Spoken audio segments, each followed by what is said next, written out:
नमस्कार दोस्तों, मैं आपका दोस्त भवानी शंकर बटोही और मेरे दोस्त ओम भगवत जी मेरे साथ में हैं। आज दोस्तों नमस्कार ओम भगवत जी। आज मैं आपके साथ में एक बहुत अच्छी ज्ञानवर्धक जानकारी आपको देने वाला हूं मोबाइल संबंधित। अभी परसों मैंने एक MI का एक हैंडसेट परचेज किया है और मैं आपकी सलाह पर ही मैंने परचेज किया था। उस हैंडसेट को मुझे अनबॉक्सिंग करना था और केवल अनबॉक्सिंग अगर करना होता तो मैं भी अनबॉक्सिंग कर देता, लेकिन मुझे कुछ आपको जानकारियां जो है वो देनी थी। होता क्या है कि अनबॉक्सिंग तो मोस्टली हम लोग देखते भी रहते हैं कि किस हैंडसेट में क्या फीचर हैं, कैसे क्या कुछ है, लेकिन मैं आपको ये बताने की आज मैं कोशिश करूंगा कि मेरे साथ में IT के बहुत अच्छे जानकार हैं ओम भगवत जी। वो उनसे मैं ये जानना चाहूँगा कि अपने हैंडसेट के अंदर बहुत सारी चीज़ें होती हैं जिनका हमें पता नहीं होता है। और दूसरी बात यह है कि हमें किस व्यक्ति को कौन सा वाला हैंडसेट खरीदना चाहिए उनको पता भी नहीं होता है। तो हम क्या करते हैं, रूटीन में गए, फला हैंडसेट खरीद लिया और हमने क्या किया, उसको हमें पता ही नहीं होता कि एग्जैक्टली मेरी जो रिक्वायरमेंट है उसके अनुसार वो हैंडसेट मैंने लेना था या वो वाला नहीं लेना था। तो दोस्तों मैं आपको यही कहना चाहूँगा कि आप इस वीडियो में अंत तक बने रहिएगा। अंत तक क्यों बने रहिएगा उसका कारण मैं आपको बता रहा हूँ। अनबॉक्सिंग तो अभी आपको मिलने वाली है ही, लेकिन अनबॉक्सिंग के साथ आपको क्या मिलने वाला है कि आप पर्टिकुलर फला सेक्टर के हैं तो आपको किस तरह के हैंडसेट की ज़रूरत है, आपके हैंडसेट के अंदर क्या कुछ है और ऑलरेडी वो मेंशन की भी होती है, लेकिन आपको ये नहीं पता होता कि वो चीज़ क्या है। तो हम उस विषयों पर बात करने वाले हैं और अगर वो विषय अगर आपको लास्ट तक अगर आप रुकेंगे तो जाहिर है कि आप उसको समझ पाएंगे। आपको थोड़ा इशारा कर देता हूँ।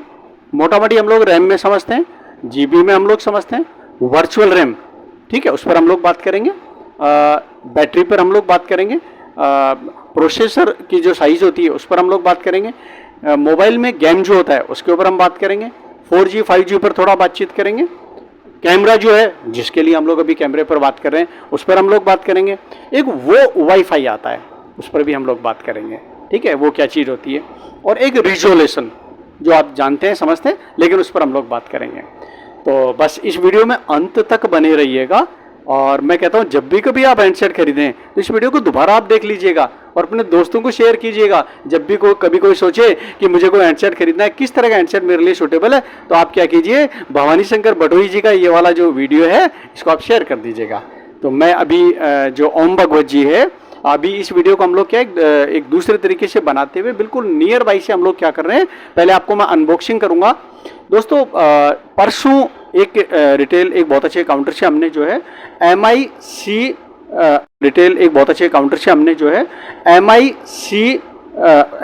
12C हैंडसेट लिया है। अब ये भी बताना चाहूँगा कि 12C क्यों लिया है। इसलिए लिया है क्योंकि नॉर्मल मेरा जो बजट था वो कम का था, लेकिन मेरी जो रिक्वायरमेंट थी वो इसमें क्या बिल्कुल फिट हो रही थी। तो अभी हम इसको अनबॉक्सिंग करने वाले हैं और मैं चाहूँगा जो ओम भगवत जी हैं वो इस हैंडसेट की क्या करेंगे कि प्रॉपर जो है वो अनबॉक्सिंग करेंगे और इस वीडियो को बंद करके मैं दूसरा एक वीडियो आपको जस्ट इसके साथ ऐड करने वाला हूँ अनबॉक्सिंग का। और उस अनबॉक्सिंग के ऐड के बाद में जो एक नेक्स्ट जो ऐड करने वाला हूँ इसी वीडियो के अंदर, वो रहेगा आपको मोबाइल की सारी जानकारियाँ। ओके, बने रहिए और अब हम लोग इसको अनबॉक्सिंग के ऊपर चलते हैं। Thank you. तो दोस्तों मैं भवानी शंकर बटोही, मेरे जो दोस्त ओम भगवत जी हैं उनको ये हैंडसेट दे रहा हूँ और अभी आपको बताएंगे कि इसकी अनबॉक्सिंग करेंगे। ओम भगवत जी आपका स्वागत है, बताएं साहब। ये रेडमी का 12C मोबाइल है। पहले हम इसके बेसिक फीचर्स की बात कर लेते हैं। शुरुआत से मीडियाटेक हीलियो का G85 प्रोसेसर है इसमें, जो कि G का मतलब होता है गेमिंग के लिए। तो कुछ पावरफुल प्रोसेसर था और हमारी रिक्वायरमेंट में फिट बैठ रहा था, बजट भी ठीक था, इसलिए हमने ये लेने का सोचा। अब 5000 mAh की इसमें बैटरी है, 10 वॉट का चार्जर बॉक्स के साथ आता है। आजकल कई बड़ी कंपनियां हैं जो नहीं दे रही हैं चार्जर साथ में। उसके बाद 50 मेगापिक्सल का ड्यूल कैमरा है इसमें और फ्रंट कैमरा 5 मेगापिक्सल का है। डिस्प्ले है इसका 6.71 इंचेस का। बहुत डिस्प्ले बहुत अच्छा है इसका जी। अच्छा दोस्तों, अभी जो हम लोग कर रहे हैं, अभी इस हैंडसेट की नहीं बना रहे हैं, अभी इसका अनबॉक्सिंग करेंगे। अभी मेरा जो रियलमी का जो हैंडसेट है उससे हम बना रहे हैं और जब इसकी अनबॉक्सिंग कर देंगे और उसके बाद जो हम जो मोबाइल पर जो नॉलेज की बात करने वाले हैं वो इस वाले रेडमी के हैंडसेट से बनाएंगे। दोनों का कंपैरिजन और दोनों की क्वालिटी का भी हम लोगों को डिफरेंस हो जाएगा। जी जी जी ओम भगवत जी। उसके बाद जो बेसिक फीचर हैं उनकी बात कर लेते हैं। इसमें फिंगरप्रिंट सेंसर है, 120 हर्ट्ज़ का टच सैम्पलिंग रेट है, ओके। फास्टर 5 गीगाहर्ट्ज़ का वाईफाई बैंड सपोर्ट है। उसके बारे में हम जब आगे जब टेक्नोलॉजी वाली बातें करेंगे तब इसे भी कवर करेंगे। 1 टीबी तक का एक्सपेंडेबल स्टोरेज जो आप इसमें लगा सकते हैं। ठीक है। 5 जीबी की एडिशनल वर्चुअल रैम, जैसा कि हमारे मित्र ने बता दिया है, उस पर हम ज़रूर आएंगे। ड्यूल वोल्टी विद वो वाईफाई, वो भी हम ज़रूर कवर करेंगे। कुछ ऐसे नाम हैं जो सुनते तो हम रोज़मर्रा में हैं, पर हमें एक्चुअली पता नहीं होता है कि एक्चुअली वो करता क्या है। बिल्कुल। उसके अलावा dedicated micro SD card slot, वो अभी हम अनबॉक्सिंग के बाद दिखा देंगे। और एंटी फिंगरप्रिंट टेक्सचर डिज़ाइन, ये सारी बातें हो गई। हमारा जो मॉडल है वो 6 GB रैम और 128 GB इंटरनल स्टोरेज वाला। 5 GB तक क्या बोलते हैं वर्चुअल रैम को जी हाँ, 6 GB प्लस 5 GB तक हम उसे एक्सटेंड कर सकते हैं। मैं चाहूँगा ओम भगवत जी इसका जो है क्या बोलते हैं अब अनबॉक्सिंग करें। जी ज़रूर। बहुत बढ़िया।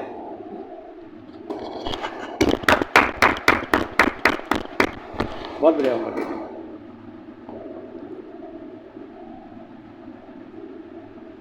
ये हमारे हेडसेट का फर्स्ट लुक हो गया।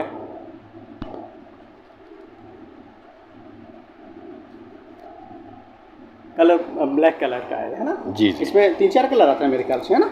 हाँ, ये 3 कलर हैं, जैसा कि बॉक्स के ऊपर अपन देख सक रहे हैं। Dark blue, colour black colour का है ना? जी। इसमें 3-4 कलर आता है मेरे ख्याल से, है ना? हाँ, ये 3 कलर हैं, जैसा कि बॉक्स के ऊपर अपन देख सक रहे हैं। डार्क ब्लू, एक ये लगभग वाइट जैसा थोड़ा हल्का नीला, और ये ब्लैक वाला है जिसे पीछे से नहीं दिखाया है, जो हम दिखा देते हैं। ये IMEI नंबर वगैरह के जनरल स्टिकर हो गए। ये हमारा हैंडसेट है। उसके बाद बॉक्स में और अंदर चलते हैं अपन। एक ये हमारी टाइप C केबल आ गई। ठीक है, इसको कर दें और ओपन कर दें। एक इसमें टाइप B केबल है जो फ़ोन को चार्ज करने तथा डेटा ट्रांसफ़र के काम आती है। बहुत बढ़िया। और ये हमारा चार्जर इन बॉक्स है, अमूमन आता नहीं है वैसे, है ना? जी हाँ, आजकल कई सारी कंपनियां हैं, नाम नहीं लेना चाहिए वैसे, पर किन्हीं कारणों से वो उसे अच्छा बताते हैं, किन्हीं कारणों से शायद ना होगा। ये हमारा 5 वोल्ट 2 एम्पियर का चार्जर है, जो कि टोटल 10 वॉट्स का हो जाएगा। बहुत बढ़िया, बहुत बढ़िया। तो इसमें हमें क्या क्या आ गया? ये एक अपने चार्जर आ गया है, इसके साथ में अपना एक मोबाइल आ गया है, केबल हो गई, चार्जर हो गया, हैंडसेट हो गया, ये सिम इजेक्टर टूल हो गया, और बस बाकी पेपर वर्क्स एंड एवरीथिंग वो सब हैं इसके अंदर। तो मुझे लगता है कि अब हमें उस नॉलेज पर आना चाहिए। जी। ठीक है दोस्तों, अब हम लोग उस नॉलेज पर आते हैं जो है नेक्स्ट उसको बना रहे हैं, है ना? थैंक यू, बने रहिए। हाँ दोस्तों, जैसा कि अभी हमने एक स्टार्टिंग में भूमिका पर बात की, और उसके बाद में जो हमने है अपना MI का कौन सा वाला हैंडसेट है? Redmi 12C हैंडसेट का जो है अपने क्या किया है वो अनबॉक्सिंग अपन ने की है। और अब मैं अपने जो Redmi 12C हैंडसेट है उसी हैंडसेट से ही अब ये जो नेक्स्ट हम लोग जो ज्ञानवर्धक जो बातें करने वाले हैं उसकी हम लोग बात करने वाले हैं। अब हम लोग किसी भी तरह से MI के हैंडसेट को रिकमेंड नहीं करना चाह रहे हैं, यानी कहने का मतलब वो केवल जानकारी हमारा देना पर्पस था। अब आपको जो जानकारी देना चाह रहे हैं वो आपको मोबाइल संबंधी उन चीज़ों की जानकारियाँ देना चाह रहे हैं जो कि अमूमन हर आदमी इंटरेस्टेड होता है, बड़ा उत्सुक होता है कि काश मुझे इस तरह की कोई जानकारी मिल जाए अगर, तो मुझे हैंडसेट खरीदते हुए ये निर्णय लेने में आसान हो जाए कि मुझे किस तरह का और कौन सा हैंडसेट लेना चाहिए। तो भगवत जी आपका, ओम भगवत जी आपका फिर से मैं स्वागत करता हूँ, धन्यवाद।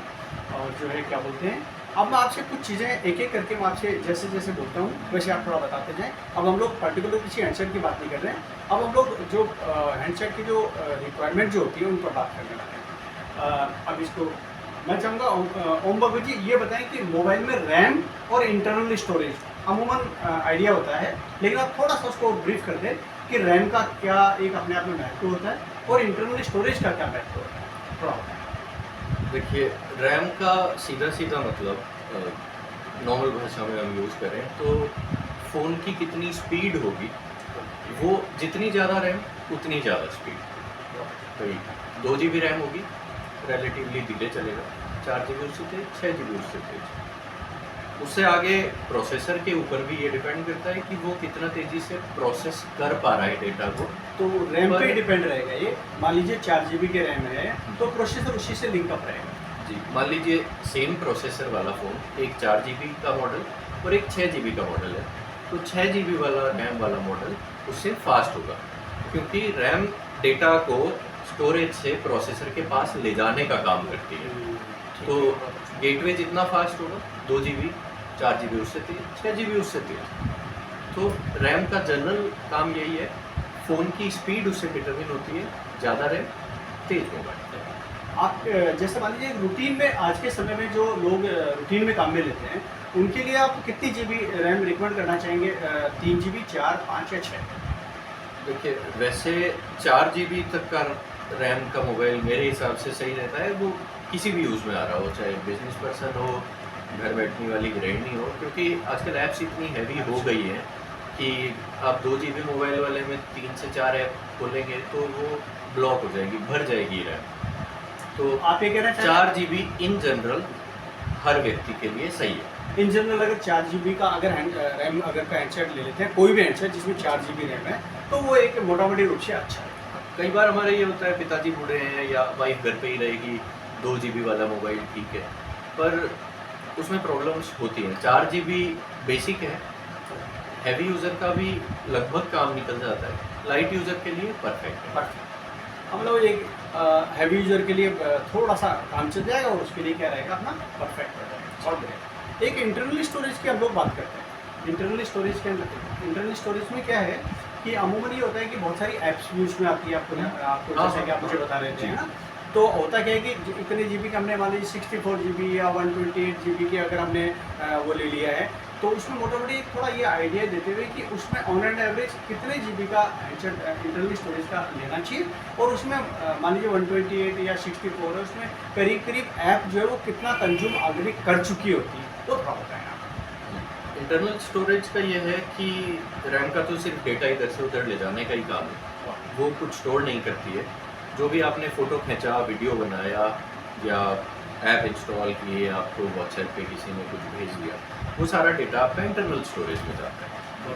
तो 32 GB मेरे ख्याल से सबसे बेसिक आता होगा। तो सबसे लो बजट वाला मोबाइल है, हो सकता है 16 GB अभी भी कुछ एक कंपनियाँ बना रही हो, बाकी 32, फिर 64, उसके बाद 128, ऊपर बढ़ते बढ़ते 256 GB 1 TB तक भी पहुँच गए हैं। 64 और 128 में कितना ऑलरेडी कंज्यूम होके हमें हैंडसेट मिलता है? जी, जो हमारा ऑपरेटिंग सिस्टम होता है मोबाइल का, जैसे चाहे वो MI का MIUI हो गया या और किसी मान लीजिए वन प्लस का ऑक्सीजन OS हो गया, ऑपरेटिंग सिस्टम खुद भी अपने आप में कुछ परसेंटेज उसमें से कवर कर लेता है। जैसे हमारा 128 GB का मोबाइल है, मेरे ख्याल से 15 से 20 GB उसका ऑपरेटिंग सिस्टम और बाकी जो ऐप्स, क्योंकि कंपनियाँ खुद कुछ डाल के देती हैं, आपके जीमेल, गूगल मैप्स वगैरह गूगल की ऐप्स हो गई, और कैलकुलेटर, कैमरा वगैरह जो फ़ोन कंपनियाँ खुद की तरफ से डालती हैं, वो ऐप्स इतना एरिया कवर कर ही लेती है। अगर 64 GB या 32 GB का होगा, रिलेटिवली कम यूज़ करेंगी, पर क्योंकि 128 GB का हैंडसेट कंपनी दे रही है, तो वो ऐप्स भी थोड़ी बड़ी, ज़्यादा पावरफुल होती हैं, तो वो थोड़ा ज़्यादा, मेरे ख्याल से अपने पास 110 GB के अराउंड खाली स्टोरेज इस मोबाइल में अभी बचा होगा, जबकि हमने 128 GB का खरीदा है। तो कुछ एरिया ऐप्स कवर कर लेती हैं, कुछ ऑपरेटिंग सिस्टम खुद कवर कर लेता है। मेरे ख्याल से 64 वही मिनिमम रिक्वायरमेंट है, जैसे मैं कह रहा था 4 GB रैम का मोबाइल तो होना ही चाहिए, 64 वैसे 64 GB का होना ही चाहिए मोबाइल। उसके बाद 128 और आपका बजट जो भी आपको अलाउ कर रहा है, या काम ऐसा है आपको बहुत सारी फ़ोटोज़ खींचनी पड़ रही है पूरे दिन में, तो उसके लिए ज़्यादा डेटा भी आपको, मेरे ख्याल से ओम भगत जी ये कहना चाह रहे हैं कि 128 GB का है, तो करीब 110 GB आपको इसमें ऑन एंड एवरेज मिलती है ऐप्स और सिस्टम के बाद में। तो 64 या 128 ऑन एंड एवरेज अगर लेते हैं तो अपना काम चल जाता है, बाकी अपनी रिक्वायरमेंट। थोड़ा ओम भगत जी हमें बैटरी के बारे में बताया कि बैटरी जो है, क्वेश्चन ये है कि बैटरी जो है वो एक अमूमन 5000 6000 mAh की हो या 3000 की हो, तो वो भी कितनी होनी चाहिए, उस पर थोड़ा बताएं। देखिए, बैटरी सीधा सीधा इस चीज़ पे डिपेंड करती है कि आपके फ़ोन का सॉफ्टवेयर और हार्डवेयर कितनी किफ़ायत से आपकी बैटरी को यूज़ करवा रहे हैं। कि केवल mAh इसमें महत्व नहीं रखे। mAh का इतना महत्व नहीं है। हो सकता है जैसे नहीं लेना चाहिए नाम, पर सैमसंग का एक हैंडसेट है मॉन्स्टर बैटरी करके वो उसको लॉन्च करते हैं, मेरे ख्याल से 7000 या 8000 mAh का हैंडसेट है। बैटरी की वजह से वजन तो बढ़ता ही है हैंडसेट का, पर डिपेंड ये करता है कि आपका हार्डवेयर और सॉफ्टवेयर कितने अच्छे से लिंक है। आप कभी एप्पल की वेबसाइट पे जाइएगा, वो कभी अपनी बैटरी की mAh कैपेसिटी नहीं लिखते हैं। ओके, ऐसा उसमें होता है क्या? आपको लिखा हुआ मिलेगा आप 16 घंटे तक वीडियो देख सकते हैं, या मान लीजिए 27 घंटे तक आप बातें कर सकते हैं।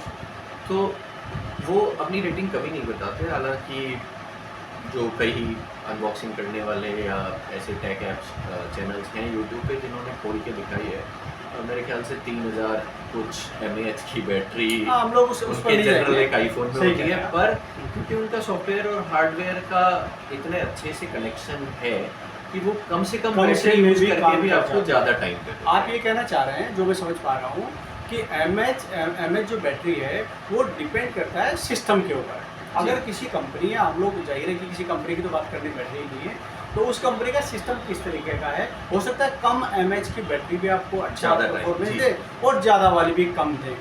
लेकिन भगवत जी, ओम भगवत जी, हम जानना चाहें कि वो भी ऑन एंड एवरेज कितना मान के चलो कि एक बैटरी कितनी होनी चाहिए? जी, बैटरी का ये है जैसे 5000 mAh की बैटरी अभी जनरल, वही जो हम 4 GB और 64 GB वाला पहले बात कर चुके हैं। 4 GB रैम तो होनी ही चाहिए, 64 GB स्टोरेज होना ही चाहिए। वैसे 5000 mAh 4.5 से 5500 के बीच की कोई भी बैटरी हो, 4500 mAh भी चलेगा। 5000 उससे अच्छा है, 5500 mAh 6000 7000, तो जितना बड़ा उतना अच्छा। पर जनरली ये होता है कि आपका जो ये नया हैंडसेट है 5000 mAh बैटरी लिए हुए, हो सकता है ये एक दिन ही निकाल पाए, वो यूज़र की यूजेज पे भी डिपेंड करता है। हम ये मान लें कि 5000 की जो बैटरी है वो एक दिन तो काम आराम से करता है। हाँ, वो आपका 24 घंटा हो सकता है। आप भाई रात को यूज़ नहीं कर रहे हैं तो अगले दिन सुबह चार्ज करें, 24 घंटा इजीली निकाल देगा। बहुत बढ़िया। ओम बाबू जी, हम एक जानकारी लेना चाहेंगे, कैमरा जो है उसके बारे में आप थोड़ा बताएं कि फ्रंट कैमरा, बैक कैमरा, एक वो पंच होता है, वो थोड़ा सा कैमरे के बारे में आप बताएं कि हाँ, देखिए, जब से स्क्रीन जैसे जैसे कंपनियां बड़ी करती जा रही हैं, कैमरे के होल छोटे होते जा रहे हैं। पहले प्रॉपर उसका एक डेजिग्नेटेड प्लेस होता था, उसमें सारे सेंसर्स होते थे।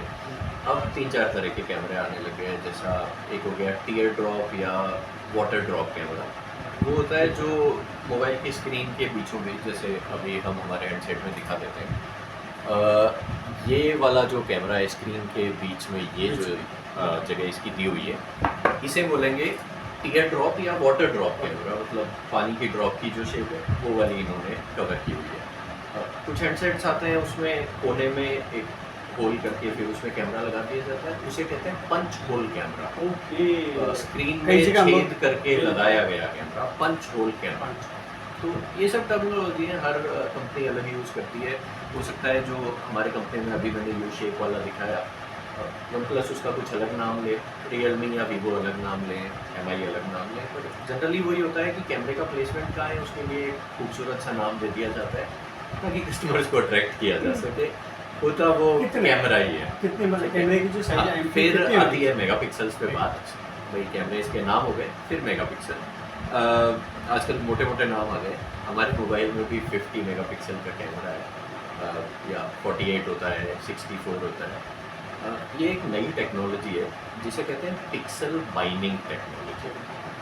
होता ये है कि एक जो पिक्सल है, पिक्सल का मतलब हो गया स्क्रीन पे सबसे छोटी डॉट, एक पिक्सल होती है। उसी से रेजोल्यूशन होता है। हमारी जो स्क्रीन का रेजोल्यूशन हो गया 1080p है, रेजोल्यूशन 1080, भी साथ में रेजोल्यूशन भी कवर हाँ करेगा। साथ में वो भी कवर हो जाएगा, या 720। जो भी बड़ी स्क्रीन होगी उसके ज़्यादा पिक्सल्स होंगे, क्योंकि वो छोटे छोटे डॉट आप जितने भी स्क्रीन में इस तरह से और इस तरह से जमा सकते हैं, उसको गुणा करने पे जैसे 1080 आया तो वो उसकी पिक्सल क्षमता होगी। तो पिक्सल बाइंडिंग टेक्नोलॉजी जो मैं बता रहा था कैमरे में, वो होती है एक पिक्सल को 4 पिक्सल बना लेते हैं। तो होता यह है कि जो 48 मेगापिक्सल का कैमरा है, कंपनी जो कह रही है, उसमें कैमरा 12 मेगापिक्सल का ही है, पर वो 12x4 = 48, 1248, या 64 है तो वो 13 वाला 4 गुना मान लीजिए करेंगे, किसी का 64 50 हो MP अगर बता रहा है, हाँ, तो ये इसमें जो सेंसर यूज़ किया गया है वो 12 मेगापिक्सल वाला ही है। आप 12 मेगापिक्सल के कैमरे से फ़ोटो खींचेंगे और इस फ़ोन के या 48 मेगापिक्सल वाले किसी भी फ़ोन से फ़ोटो खींचेंगे वो सेम ही रहेगा। बाकी जूम करने के बाद आपकी डिटेल सलामत है, पिक्सल पर वो फट नहीं रही है, वो सारा अलग है। पर जो सेंसर यूज़ किया जा रहा है वो 12 मेगापिक्सल ही है। ऐसे ही फ्रंट में 5, 8 हो सकता है कोई कंपनी वहाँ भी 12 मेगापिक्सल दे दे। हालांकि आजकल ऐसे फ़ोन आने लगे हैं जिनमें पीछे 2 कैमरे दोनों 50 के, एक फ्रंट वो भी 50 का, पर वो 12 मेगापिक्सल कितना आप ऑन एंड एवरेज अगर अपन इसकी भी बात करें हाँ। तो एक रूटीन के अंदर कैमरा है, जैसे अभी अपना ये जो जिस हैंडसेट से हम बना रहे हैं ये 50 and 5 है, मतलब जी, जो 50 मेगापिक्सल का रियर कैमरा, अभी हम लोग 5 मेगापिक्सल अभी का हम लोग फ्रंट जो कैमरा। बना रहे हैं फ्रंट से बना रहे हैं, यानी केवल 5 MP का ही कैमरा है और इसकी हाँ, क्वालिटी और ये भी 1080 मतलब फुल HD पे रिकॉर्ड कर सकता है। तो आजकल सॉफ्टवेयर जो मोबाइल के अंदर भी कैमरे का सेंसर हो गया, हार्डवेयर अंदर जो पोस्ट प्रोसेसिंग हो रही है वो है सॉफ्टवेयर। तो सॉफ्टवेयर इतने डेवलप हो गए हैं कि वो 5 मेगापिक्सल वाली सेंसर से ली हुई इमेज को भी वो फुल HD में प्रतिवर्धित मतलब बढ़ा के दे सकता है। ऑन एंड एवरेज कितना ये कैमरा कुछ ऐसा नहीं है। अब मेरा जो हेडसेट है भले ही वो 50 मेगापिक्सल का है, पर रात को अच्छी फ़ोटो नहीं ले सकता। एप्पल के हो सकता है 12 मेगापिक्सल ना हो तो भी रात को अच्छी फ़ोटो ले सकते हैं। वो सारा सॉफ्टवेयर की पोस्ट प्रोसेसिंग का खेल है। तो 12 मेगापिक्सल या उसको आप 48 मेगापिक्सल आजकल कंपनियां कहने लगी है क्योंकि कस्टमर उससे अट्रैक्ट हो जाते हैं। होता देखो, जनरली आज हमें पहली बार ये जानकारी मिली है क्योंकि जाहिर है कि मैं तो IT इंडस्ट्री से हूँ ही नहीं, मैं आपका दोस्त भवानी शंकर बटोही, आप लोगों तक जानकारी पहुँचाने की कोशिश करता रहता हूँ। तो हम लोग जैसे मान लीजिए 50 समझ रहे हैं, वो कितना है बराबरी 12 मेगापिक्सल है, तो ठीक है, लेकिन वो रिजोल्व जो कर रहा है उससे उसकी क्वालिटी जो है वो सॉफ्टवेयर के ऊपर है कि वो उसका कितना अच्छे से प्रोसेस करता है। बहुत अच्छे। तो अब आपसे एक चीज़ और जानना चाहेंगे ओम भगत जी, 4G, क्योंकि हम लोग चाहते हैं कि वीडियो भी बहुत लंबा ना बने, 4G और 5G हैंडसेट में थोड़ा सा एक बहुत क्विक रेस्पॉन्स आपसे चाहूँगा। 4G 5G टेक्नोलॉजी पे आप क्या साथ चाहेंगे? देखिए, जी का मतलब हो गया जनरेशन। तो हमारा बहुत पहले GPRS करके आया करता था, उसके बाद 2G आया, 3G आया, 4G और अभी 5G का टाइम चल रहा है। जितनी नई जनरेशन होगी डेटा ट्रांसफ़र उतना फास्ट हो जाएगा। भाई 2G में लिमिटेड स्पीड थी, 3G उससे तेज़ हुआ। तो 3G के साथ ये हुआ कि कॉलिंग करने के दौरान भी डेटा चालू रह पाता था जो 2G में नहीं हो पाता था। फिर 3G आया, उस समय कॉलिंग करते टाइम भी आपका इंटरनेट चालू रह सकता था। उसके बाद 4G हेडसेट्स आए, 4G में भी एक नई टेक्नोलॉजी आई VoLTE, जो हमने बात की थी कि हम ज़रूर उसे कवर करेंगे। वो हो गया वॉइस ओवर LTE। LTE का full form long term evolution, बहुत लंबे समय से की जा रही है। तो वॉइस ओवर LTE जो कि हमारी जियो की जो सिम आती है वो सिर्फ VoLTE हैंडसेट में ही चलती है। जब नया नया जियो का फ़ोन लॉन्च हुआ था, सिम जब लॉन्च हुई थी तो यही था कि आप जियो का सिम लेने गए, दुकान वाला आपको पूछता था भाई साहब आपका अगर हैंडसेट जियो सपोर्ट है तो करेगा आपको VoLTE लेना ही लेना पड़ेगा। पड़ेगा, तो हैंडसेट आपको सपोर्ट करना चाहिए। वॉइस ओवर LTE और अब बाकी कंपनियां भी उस रास्ते पे चली गई हैं। उसमें ये होता था कि सेम 3G वाली तरह कॉलिंग के दौरान आपका इंटरनेट चालू रह रहा है या नहीं, उसके लिए वो ज़रूरी था। मान लीजिए बैकग्राउंड में आपने कुछ डाउनलोड लगाया हुआ है और बीच में किसी का कॉल आ गया, VoLTE है तो वॉइस ओवर LTE भी उधर से हो जाएगा। पहले मान लीजिए बाकी एयरटेल या वोडाफोन में नहीं हो पा रहा था, फिर वो भी VoLTE पर आ गए, अब हो पा रहा है। 4G की भी एक डेटा ट्रांसफ़र की क्षमता थी कि एक ही 4G टावर के इर्द गिर्द अगर बहुत सारे 4G यूज़र्स पहुंच गए, उसकी बैंडविड्थ कम थी। तो जैसे मान लीजिए आप किसी सिनेमा हॉल में गए, हाउसफुल है, सभी के पास 4G हैंडसेट है, आपका सबका इंटरनेट स्लो हो जाएगा। तो ये उसमें एक खामी थी क्योंकि उसकी बैंडविड्थ कम थी। एक जो टावर है उसमें मान लीजिए इतना GB डेटा वो एक साथ प्रोसेस कर सकता था। तो ज़्यादा यूज़र हुए, वहाँ कंज्यूमर अगर मान लीजिए सपोज बढ़ गए तो 2000 आपका कंज्यूमर है तो वो क्या होगा, डेटा स्पीड सभी की घट जाएगी। इस चीज़ को काउंटर करने के लिए 5G लाया गया। ये बेसिक 5G में बैंडविड्थ 4G से बहुत ज़्यादा है, तो उसमें ये नहीं होगा कि एक साथ 5G यूज़र किसी एक टावर की रेंज में आ गए तो उनकी इंटरनेट स्पीड रिलेटिवली सेम ही रहेगी, उसमें उतना ड्रॉप नहीं होगा जो 4G में हुआ करता था। इसलिए नई जनरेशन बेटर तो होती ही है, पर आपका अगर 4G से काम चल रहा है तो मैं ये नहीं कहूँगा कि आपको 27,000 रुपये खर्च करके या 30,000 रुपये खर्च करके अभी 5G में चले जाना चाहिए। आप ये कह रहे हैं कि अभी अगर 4G में अगर आप हैंडसेट ला रहे हैं तो हाँ, ठीक है चलेगा। 4G की बैंडविड्थ मतलब ज़्यादा यूजर्स बढ़ने पे घटती है, पर जनरली इतना कोई फ़र्क नहीं पड़ता है कि आपको आपका करंट हैंडसेट छोड़ के नए हैंडसेट के पीछे जाना पड़ता है। बहुत बढ़िया। तो इसका मतलब है कि 4G अगर आप ले रहे हैं तो कहीं कोई दिक्कत नहीं जी। है। ओम भगत जी, हम आपसे एक वो वाईफाई पे बात करना चाहेंगे, क्योंकि आपने मुझे इसके बारे में थोड़ा बताया जो कि मुझे जाहिर है अभी तक पता नहीं था। मैं चाहता हूँ आम जन को भी वो वाईफाई के बारे में कुछ जानकारी। इसका भी फुल फॉर्म वोल्टी के जैसा ही है, जैसे वो वॉइस ओवर LTE था वैसे ये वॉइस ओवर वाईफाई है। करंटली एयरटेल और जियो इसको सपोर्ट कर रहे हैं। उसमें ये होता है कि इन दो कंपनियों का अगर आप सिम कार्ड यूज़ कर रहे हैं और किसी ऐसी जगह पर हैं जहां नेटवर्क स्ट्रेंथ बहुत कम है, मान लीजिए सिर्फ एक ही बार आ रहा है आपका नेटवर्क वाला, उस एरिया में अगर आप किसी भी वाईफाई से कनेक्टेड हैं, ऐसा नहीं है कि आपके पास जियो की सिम हो तो जियो का ही इंटरनेट कनेक्शन होना चाहिए। आप जियो की सिम होते हुए BSNL के वाईफाई से भी जुड़े हुए होंगे तो वॉइस ओवर वाईफाई आपका ट्रैवल हो जाएगा। तो सिंगल बार होने पे जो पहले अगले आदमी की आवाज़ टूटा करती थी या हमें साफ सुनाई नहीं देता था, किसी भी वाईफाई से कनेक्टेड होंगे तो वॉइस उसके थ्रू ट्रांसफ़र हो जाएगा और आपकी कॉल बिना आवाज़ लॉस हुए चल जाएगी। तो ये एक अच्छी अगर टेक्नोलॉजी है। नेटवर्क आपका किसी जगह कम है लेकिन आप वाईफाई में हैं तो आपका क्या रहेगा कि वो आपकी कॉलिंग ऑटोमेटिकली मैनेज हो जाएगी। हाँ, मतलब कॉल क्वालिटी पे कोई इफेक्ट नहीं होगा किसी भी वाईफाई से कनेक्टेड होने का।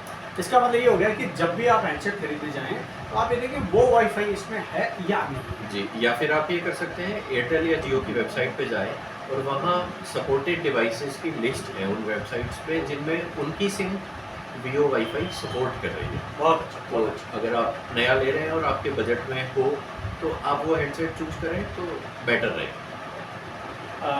ओम भगत जी, एक लास्ट आपसे एक जानकारी और लेना चाहेंगे गेम के लिए। आजकल जैसे बच्चे लोग, बड़े लोग, बुजुर्ग लोग दिन भर गेम खेलते रहते हैं, जी। तो मैं गेम के लिए कौन सा वाला हैंडसेट आप मतलब मैं कंपनी की बात नहीं करूँगा, हाँ। कौन किस तरह का हैंडसेट जो है गेम के लिए वो सूटेबल है?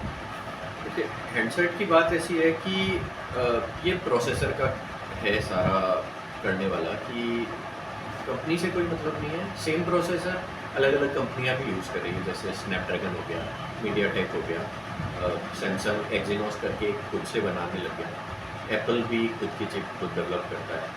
तो बात यह है कि कितना स्पीड से वो प्रोसेसर डेटा को प्रोसेस करता है। प्रोसेसर नाम इसीलिए है क्योंकि उसे डेटा प्रोसेस करना है। तो ये प्रोसेसर कुछ होते हैं जैसे ऑक्टा कोर हो गए, क्वाड कोर हो गए, ड्यूल कोर हो गए। ड्यूल मतलब दो कोर, मतलब उस प्रोसेसर में दो दिमाग हैं। क्वाड कोर 4, उस प्रोसेसर में 4 दिमाग हैं, मतलब वो 4 चीज़ों को एक साथ मैनेज कर पाएगा। फिर ऑक्टा कोर, उस प्रोसेसर में 8 कोर्स हैं, मतलब वो उन सारी कोर्स को कुछ ना कुछ काम बांट देगा और वो थोड़ा और इजीली काम हो जाएगा। अब फिर बात आती है प्रोसेसर की साइज़ की। ये बैटरी पे सीधा इम्पैक्ट करेगा, हम अभी इसको कवर कर दोस्तों, लेते ये हैं। जो जानकारी आपको अभी जो गेम के रिगार्डिंग होते हुए प्रोसेसर संबंधी जो जा रही है, वो आपको हैंडसेट केवल गेम नहीं कई चीज़ों में आपको बेनिफिशियल होगी। इसको थोड़ा सा एक बार समझने की कोशिश कीजिएगा। अब जो प्रोसेसर हो गए ऑक्टा कोर प्रोसेसर, मतलब 8 प्रोसेसर नोड्स हैं उसके अंदर। उसमें आप ये 12 nm का प्रोसेसर भी आता है, 12 नैनोमीटर। और सेम ऑक्टा कोर में ही 8 कोर्स में ही 6 nm या उससे छोटे भी आने लगे हैं, जो आजकल नए जनरेशन के प्रोसेसर्स हैं, जैसे स्नैपड्रैगन 8 Gen 1, 8 Gen 2। उनकी नोड्स अधिक होते हुए भी साइज़ कम है। तो जितना छोटा प्रोसेसर का साइज़ होगा, बैटरी एफिशिएंसी उतनी ज़्यादा होगी, क्योंकि जितने बड़े एरिया से बिजली पास होगी उतनी ज़्यादा वेस्ट होगी, मतलब वो हीट में कन्वर्ट हो जाएगा। तो छोटा प्रोसेसर होगा, कम हीट करेगा, गेम खेलते टाइम आपको भी हीट कम होगी। या फिर ये हो सकता है कुछ कंपनियां उनमें वेपर चेंबर लगा रही है, ग्रेफाइट की शीट्स लगा रही हैं, जिससे वो हीट ट्रांसफ़र हो जाए जल्दी से, आपका हैंडसेट कूल रहे। प्रोसेसर जितना कम गर्म होगा उतना एफिशिएंटली काम कर पाएगा। तो उसमें ये तीनों चीज़ें हैं। गेमिंग के लिए आपका प्रोसेसर में कितने कोर्स हैं, मैक्सिमम क्लॉक स्पीड उसकी क्या है, और उसका साइज़ कितना है, जो कि बैटरी पे भी इम्पैक्ट करेगा। मान लीजिए आप गेम खेलने बैठे, आजकल बच्चे 5-5, 6-6 घंटे तक खेलते चले जाते हैं।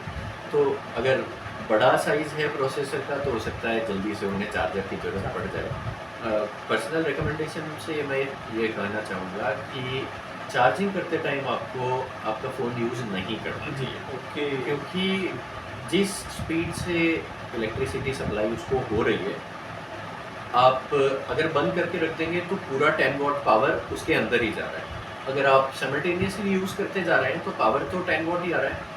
हो सकता है आप 6 वॉट वेस्ट करते जा रहे हैं, वेस्ट कर रहे हैं, तो आपका टाइम भी तो ज़्यादा वो लगेगा। उसमें भाई रुक जो रही है वो 4 वोल्ट ही रुक रही है, तो उसको ज़्यादा टाइम लगेगा, वैसे बैटरी ज़्यादा गर्म होगी। इसमें थोड़ा रिस्क भी रहता है।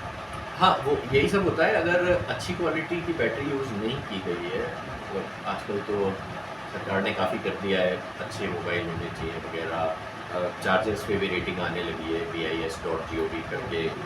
अब हमारे चार्जर पे भी हमने दिखाया था, अगर आप वीडियो में पीछे जाके देखेंगे जहाँ मैं बता रहा था 5 वोल्ट 2 एम्पियर का चार्जर है, उस जगह अगर आप जाएंगे तो इस पे BIS का वेबसाइट दिया हुआ है, जिस पे आप एनर्जी रेटिंग वगैरह उसे चेक कर सकते हैं। तो आजकल काफ़ी अच्छा हो गया है, मतलब अब जेब में मोबाइल फूट गया, बात करते टाइम फूट गया, वो पुरानी बातें हो चुकी है।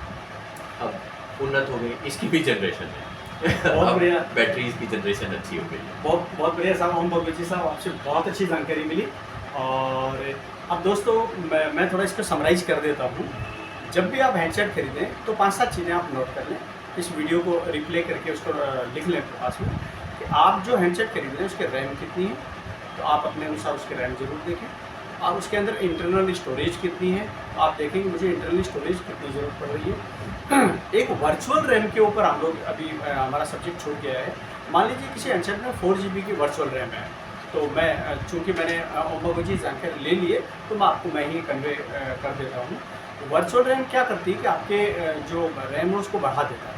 मान लीजिए आपकी 4 GB का वर्चुअल रैम है, आपने क्या किया, वो कंपनी 3 GB 5 GB जो भी वर्चुअल रैम दे रही है, आपकी जो इंटरनल स्टोरेज जितनी GB की है उसमें से क्या होगा कि आपकी वर्चुअल रैम जितनी लेस हो जाएगी और वो आपकी रैम में वर्चुअल कन्वर्ट हो जाएगी। कई लोगों को ये थोड़ी गलतफहमी होती है कि वर्चुअल रैम के लिए उसको बाद में पैसा दे के और परचेज करना होता है। ऐसा नहीं है, आपकी इंटरनल स्टोरेज की जो GB है उसी में से 2 GB 3 GB 5 GB आपका जो कंपनी जो हैंडसेट सपोर्ट करता है वो वर्चुअल रैम में कन्वर्ट हो जाता है।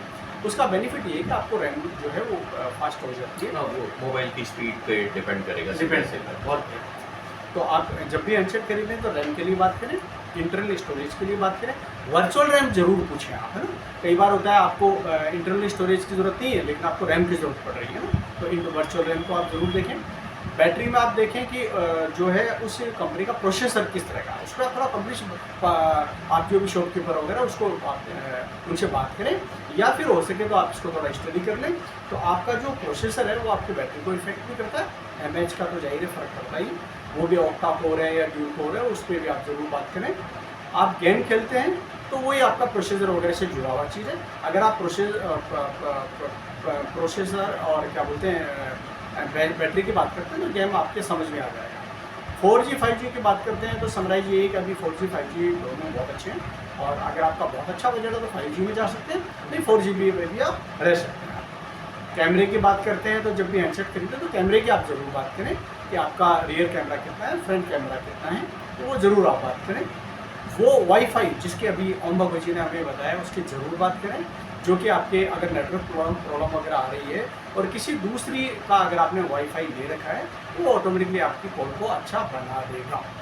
और जो कैमरे का रिजोल्यूशन का अभी लोग बात कर ही चुके हैं।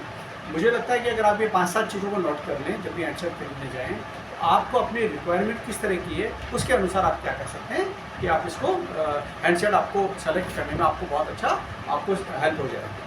तो आप लोगों का बहुत बहुत धन्यवाद दोस्तों। और सबसे विशेष ये है कि ओम भगवत जी जो कि IT सेक्टर से हैं और आपने हमें हैंडसेट के संबंधित जो है वो जानकारियाँ दी, आपका बहुत बहुत धन्यवाद ओम भगवत जी। धन्यवाद सर। धन्यवाद दोस्तों। जब जो है इसको लाइक और शेयर जरूर कीजिएगा। मैं आपका दोस्त भवानी शंकर बटोही, धन्यवाद।